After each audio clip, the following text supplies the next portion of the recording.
Hello students, welcome to Sunita Study Center. Students, if you want to see my previous videos, you can see in the playlist of this channel. Students, in previous videos, we have done the physical features of India, three parts. One is Himalayan mountains, second is Northern Plain, third is Peninsular Plateau. So today we will do the next physical feature of India, the Indian desert. So Indian desert में अगर देखा जाए तो Indian desert को Thar desert भी कहा जाता है। इंडियन डेजर्ट को थार डेजर्ट भी कहा जाता है। इंडिया में डेजर्ट और भी पाए जाते हैं और ये एक हॉट डेजर्ट है। कौन सा डेजर्ट है? हॉट डेजर्ट है। और भी डेजर्ट हैं इंडिया में, जैसे लद्दाख डेजर्ट है, रन ऑफ कच्छ डेजर्ट है, लेकिन आपके सिलेबस में the Indian desert, Thar desert के बारे में ही है। सो इसमें अगर देखा जाए तो ये जो इंडियन डेजर्ट है ये western margin of the Aravalli hills में है। जो अरावली हिल्स है राजस्थान में, उसके वेस्टर्न मार्जिन में ये डेजर्ट जो है लाई करता है। और इसमें है क्या कि सैंड ड्यून्स पाई जाती हैं। जो प्लेन एरिया है लेकिन सैंड ड्यून्स है। This region receives very low rainfall. बारिश यहाँ पे बड़ी कम होती है, कितनी 150 मिलीमीटर पर ईयर। और जहाँ की जो क्लाइमेट है बड़ी एरिड क्लाइमेट है, कि मतलब कि जब बारिश ही नहीं होगी तो क्लाइमेट भी कैसी होगी कि जिसके कारण वेजिटेशन ही, हरियाली नहीं होगी।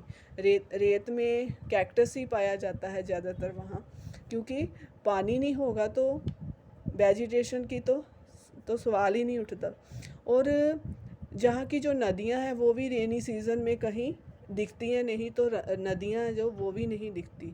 और इसमें इम्पोर्टेंट जो बात है वो है कि जहाँ जो रिवर है लूनी, ओनली एक ही रिवर है यहाँ पे, लार्ज रिवर है इस रीजन की, लूनी रिवर है। और ये लूनी रिवर है जो ये अरावली हिल्स में ही पाई जाती है, उसकी पुष्कर वैली से ये निकलती है। और इसमें और इम्पोर्टेंट जो है वो है वारचन्स। वारचन्स क्या होती हैं? असल में वारचन्स भी सैंड ड्यून्स ही होती हैं। सैंड ड्यून्स मीन रेत के टीले। जब हवा आती है तो जो रेत के टीले हैं कहीं कोई और शेप ले लेते हैं, कभी कोई शेप ले लेते हैं। जब वो एक चांद सी शेप लेते हैं तो उसे कहते हैं वारचन्स।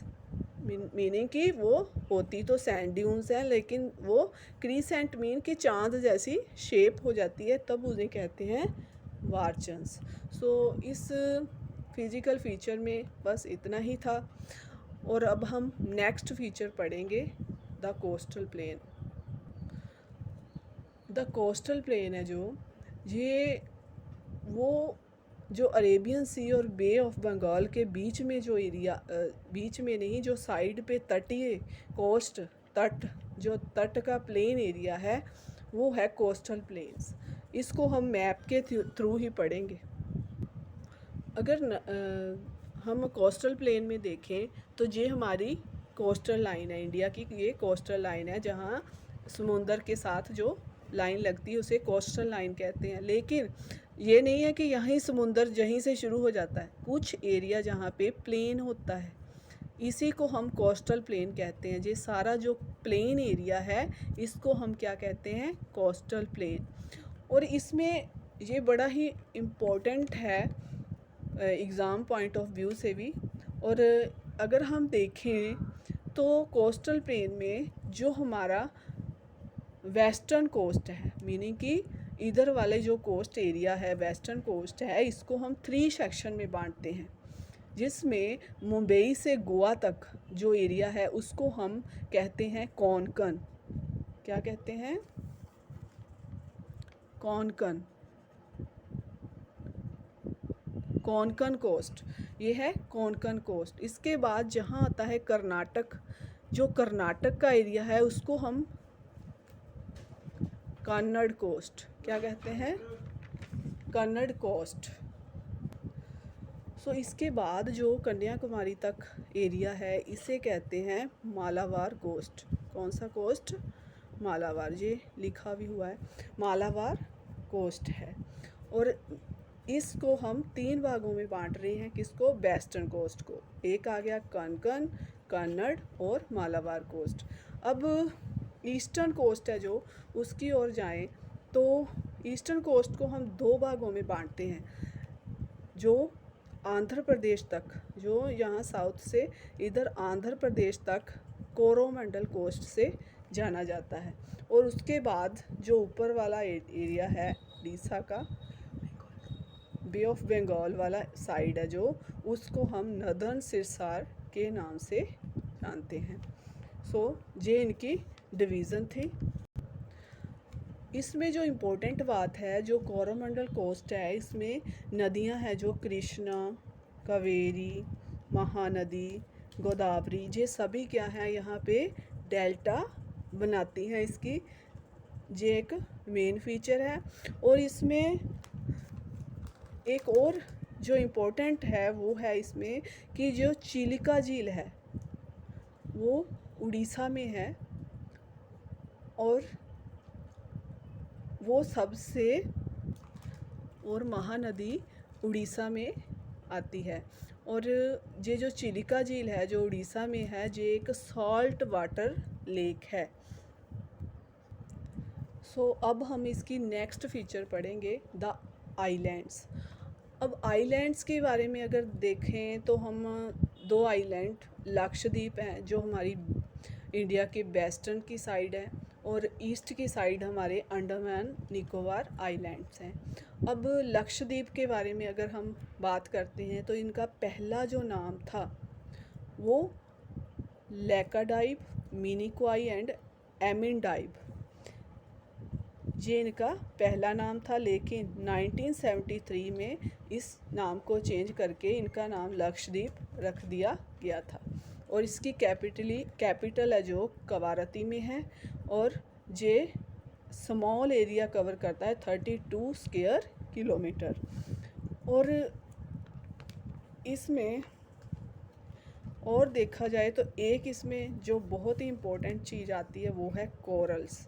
अब कोरल्स क्या हैं, असल में जो कोरल्स हैं वो एक छोटे छोटे माइक्रोस्कोपिक ऑर्गेनिज्म होते हैं जो जिनकी लाइफ बड़ी छोटी होती, शॉर्ट लिव्ड होते हैं, और ये ग्रुप्स में रहते हैं, और ये लक्षद्वीप में ही पाए जाते हैं। और ये flourish in shallow mud free and warm water, वहाँ का वाटर है जो वार्म होता है, मड फ्री होता है, शैलो होता है, इसलिए वो वहाँ पाए जाते हैं, वहीं वो पैदा होते हैं। और वो सिक्रेट करते हैं कैल्शियम कार्बोनेट, और वो कैल्शियम कार्बोनेट और जो वो मरने के बाद जो उनकी स्केलेटन्स है वो वहीं जमा हो जाती हैं, और वही जमा होने को उनको कहते हैं रीफ्स। और ये रीफ्स हैं जो इनको 3 भागों में बांटा जाता है, जिसमें से पहले नंबर पर है बैरियर रीफ्स, फिर है फ्रिंगिंग रीफ्स एंड एटोल्स। अब जो बैरियर रीफ्स हैं ये ऑस्ट्रेलिया इसकी गुड एग्जांपल है, और एटोल्स है जो ये भी एक रीफ्स ही हैं, वैसे ही होते हैं, लेकिन इनकी शेप है जो वो horse shoe shaped coral reefs होते हैं, उनको एटोल्स कहते हैं। होते ये भी रीफ्स ही हैं, कोरल्स ही है, रीफ कोरल्स ही हैं ये, लेकिन इनको एटोल्स कहा जाता है क्योंकि इनकी शेप है जो वो हॉर्स शू शेप्ड होती है। सो इसके बाद है अंडमान एंड निकोबार आइलैंड्स। ये हमें पता है कि अंडमान निकोबार है जो बे ऑफ बंगाल की तरफ हैं और extending from north to south, meaning कि ये जो अंडमान और निकोबार लक्षद्वीप है ये ऊपर से ऐसे नीचे को बने होते हैं। अगर हम इसको मैप में भी देखें तो आप देखोगे कि ये ऐसे नॉर्थ टू साउथ को बने हुए हैं, इसलिए इन्हें ऐसे कहा जाता है। और ये लक्षद्वीप से साइज़ में बड़े होते हैं। इस ये जो ये आइलैंड है जो निकोबार अंडमान, ये इक्वेटर के क्लोज़ होता है, क्लोज़ पाया जाता है, इसलिए जहाँ की क्लाइमेट है जो ऐसी होती है जो जिससे वहाँ फॉरेस्टी एरिया ज़्यादा होता है। और इसमें सबसे इम्पोर्टेंट जो बात है वो ये है कि Andaman and Nicobar group of island में एक बैरन आइलैंड पाया जाता है जहाँ की एक्टिव वॉल्केनो मिला है। सो ये था हमारा chapter physical features of India.